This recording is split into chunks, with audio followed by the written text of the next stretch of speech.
Ladies, I'm here tonight on the show. And I'm just going to talk about the games that went down tonight, week 18, and then potentially preview the playoffs, man. A lot of shit going down, ladies and gentlemen. Um, NFL, freaking week 18, Jesus Christ. The season's in the book. The 2022s is in the books, ladies and gentlemen. We got our playoff seedings, ladies and gentlemen. We'll get into that here in a little bit. But man, let's go over the games real quick, man. The freaking so we obviously know the Chiefs beat the Raiders, the freaking Jaguars beat the Titans to win the AFC South and get in the playoffs. Then we got the Eagles surviving 22-16 versus the Giants, where I think I'll say some stuff about this game. I felt like the Giants were playing very loose, and the Eagles were playing very pressure, right? They were just trying to kill them. I feel like so eventually the Eagles could sit down their players and play like their second and third stringers, and that just never happened, man. Eagles, I believe, at one point like 19-0.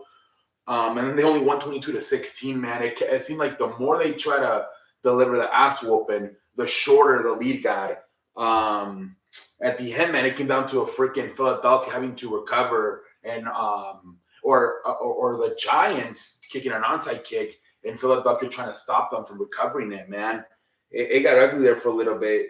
I don't know Jalen Hurts if he's rusty or if he's hurt. They really seem to miss Lane Johnson, man. I thought the Giants were really taking advantage and really sending a lot of blitzes to the right side. So that's going to be a problem once we can get Lane Johnson back in a few weeks. But yeah, man, they have 2 weeks now, and we'll see, man. I think also Asante Maddox is hurt.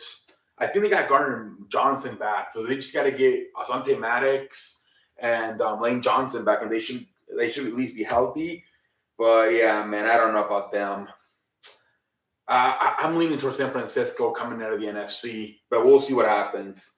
So yeah, man. Then we have the Falcons 30-17 versus the Buccaneers. The Buccaneers set out Tom Brady after a while. They put in the second and third stringers. We got the Bills 35-23, man. Hines, man, freaking return kick. The game starts off with a kick return. Then another one late in the game.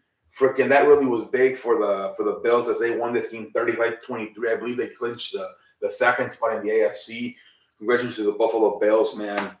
Yeah, this is a good game, but again, I believe Josh Allen had another freaking red zone interception. I think he leads the league this year in red zone interception. That could be something to look at for the playoff for Mr. Josh Allen.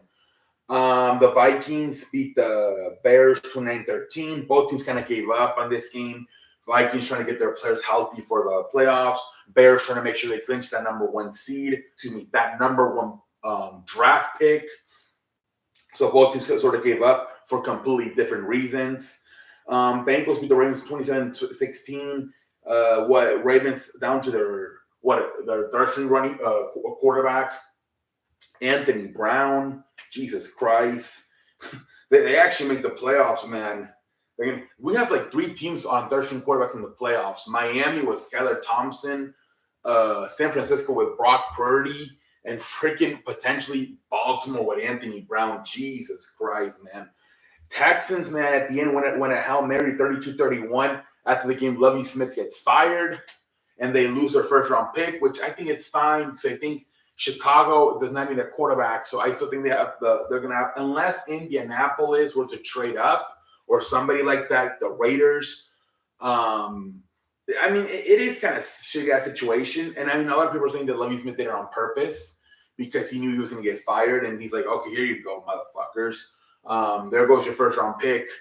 I don't know. I mean, you can't really want to. I mean, you have to earn a game, right? You can lose a game, but you have to earn it to win it, right? So I don't know. But he did get fired after the game. Texans, for the second year in a row, fire their first year head coach.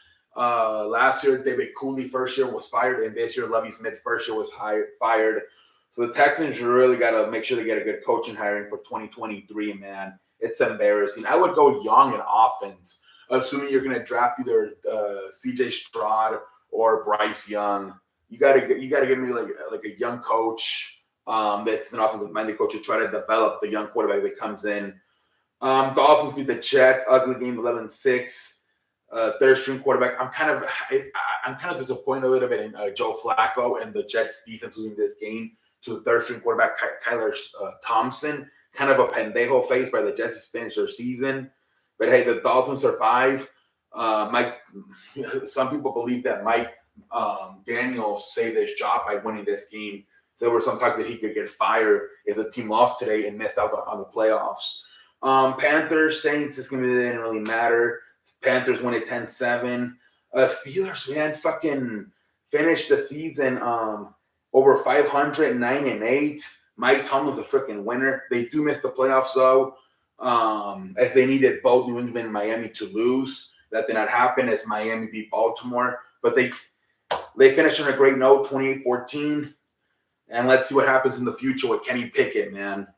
Broncos 31-28. Wilson looked good at the end, I guess. Chargers supposedly had some injuries in this game. I think Nick Bosa and Mike Williams went down. Jesus Christ, man. Oh, my Lord.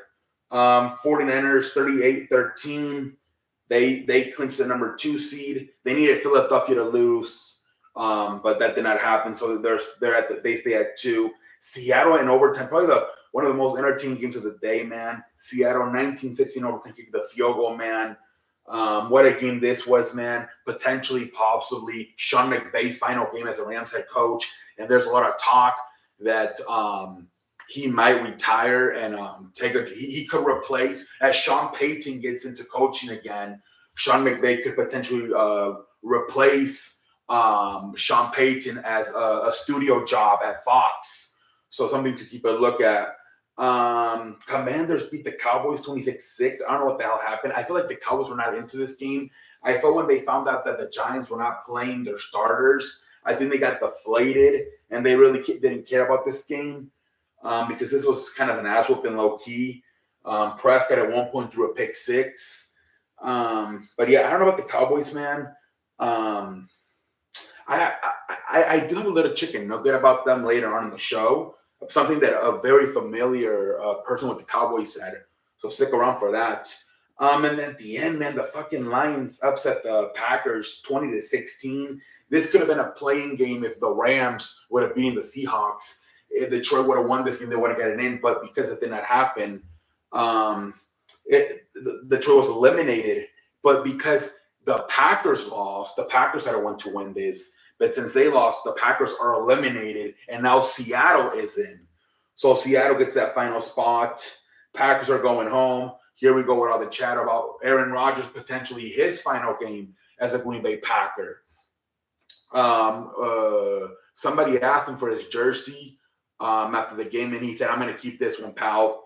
So a lot of people believe the reason he wants to keep it is because this might have been his final game as a Packer.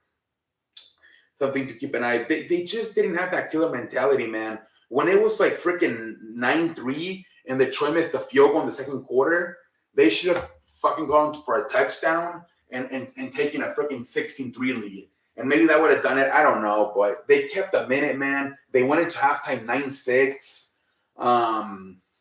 Then finally Detroit took the lead in the freaking third quarter, 13-9. And the Packers did take another lead, man, 16-13. But then at the end, man, freaking the interception led to the touchdown, 20-16. Lions win it, man. Pendejo face. And the Packers, Rodgers are eliminated, man. Wow, what a week freaking 18, man, to capitalize the season, man. And we could have seen some people's final games, right? Sean McVay's potentially final game as a head coach for the Rams. And Aaron Rodgers, potentially his final game as a Packer. We'll see what happens, man. So look at the playoff matchups, man. We got the Seahawks and the 49ers, division rival. But 49ers, I think that overall, they're probably a better team. So I would say the 49ers. Jaguars Chargers is a really good game. It's probably a pick 'em. I don't know, man. That's a tough one. Dolphins, Bills. We don't know who the hell is Miami's quarterback going to be. At this point, there's an option of all three freaking Teddy Bridgewater, freaking Skylar Thompson or Tua Tagovailoa. We don't know who the quarterback's going to be. And then we got the Giants versus the Vikings. Maybe another pick-em game. Maybe two really average quarterbacks in Kirk Cousins and Daniel Jones. We'll see about that one. And then we got another potential team that does not seem to know who the hell their starter is going to be. It's going to be Anthony Brown, Tyler Huntley, Lamar Jackson. Baltimore, same thing as Miami. They don't seem to know who the quarterback's going to be. Give me Cincinnati, man. There's a lot of question marks in that Baltimore team. Give me Cincinnati. Dallas, Tampa Bay. So this is what Jason Garrett said at on NBC Sunday. What the hell is show? Good. What the hell is the show called? Sunday Night in America or NFL Night in America, something like that on NBC. He says that what he's seen with the Cowboys defense is when they play indoors, especially at home, in Astro turf, they seem to be really fast. And, you know, they seem to really get help from the AstroTurf and look pretty good. But when they play in legit grass outside, like in Washington, Philadelphia, you know, Green Bay, the grass, you know, especially this time of year, it's winter. It's a bunch of holes in the grass. Your cleats can get stuck. He's saying that the defense does not seem as fast out on normal grass. So they're going to go to Tampa Bay. Now, the good thing about Tampa Bay is maybe the field is beat up because we're 3-4 months into the season, but at least it's not the terrible weather. So maybe it's not as bad conditions as maybe the Green Bay one or the Washington one or the Philadelphia one. But that's something to keep an eye on that Jason Garrett said, that he's look, Jason Garrett, I know people, you got to look at these guys. I know they know football, right? Mark Sanchez, fantastic as an announcer. Tony Romo, fantastic as an announcer. These guys, they just weren't good, but they're smart. I mean, Jason Garrett went to freaking Princeton, I believe, or something like that, like a Ivy school. Like, he's smart. Like, I know he looked like a pendejo, right, as a coach, but he's legit smart. He went to Princeton or. So you got to take into consideration when a guy like Jason Garrett says that he sees that the team, when they play indoors in the AstroTurf, they look a lot faster, the defense. But when they out in the real legit grass, like in Green Bay or Chicago or Philadelphia, Washington, they seem to get, I don't know, their cleats stuck. I don't know. I mean, that's kind of weird though, isn't it? I mean, that freaking Dallas Cowboys possibly worth $10 billion. You're telling me they don't have the cleats? Kind of embarrassing. That's something Jason Garrett has seen. I don't know, man. The Tom Brady, man, they have no running game. Offensive line banged up. That's a tough one, too. That's a tough game, too, man. Prescott is averaging at least one interception per game lately. Losing to the losing to the Jaguars and the Commanders, and then struggling to beating teams like the Texans, the Titans with a third-string quarterback, the Eagles with a second string. They give up 34 points to the Eagles, Gardner Minshew. This team is, I don't know who to pick, man. These two teams are not that great, right? Compared to when they started the season back in September on that Sunday nighter.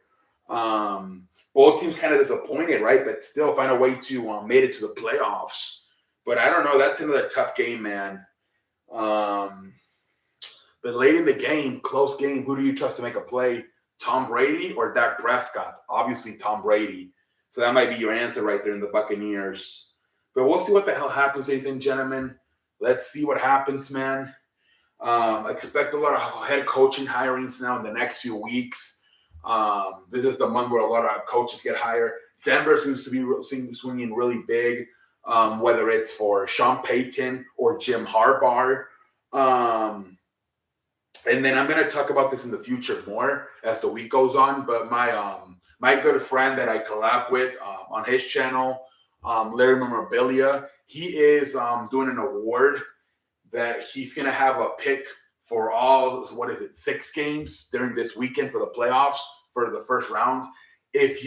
Whoever gets the most picks right would win $35 gift card. So if you want to enter, go for it. We'll probably get more information on this as the week goes on. I'll try to share information. Maybe on my community tab from whatever he's sending out. I think also something about Instagram. All I do on Instagram is look at girls. Honestly, but anyways, so yeah, go to Larry Memorabilia, YouTube or Instagram or whatever, Twitter. I don't know. And I'll also try to share information as he starts letting me know. But yeah, $35 a gift card if you get the most picks right. Who knows how many people are going to be competing, but we'll see. I think Wednesday or Friday, I think he was going to make another video, but we'll see. I still don't know how do you send the pics in though. He didn't tell me that. I don't know I guess on the comment section on his YouTube channel. I don't know how the hell you're going to send the pics in, but stay tuned for that. I'll try to share more information on it on my community tab if he says anything or here, But yeah, Larry Memorabilia doing a $35 gift card contest for whoever gets the most games right this weekend. So you guys want to win $35? I'm saying $35, right? I'm not saying something. $35, like pendejo face. 35. Anyways, have a good night, everybody. Until next time, I'm like a light.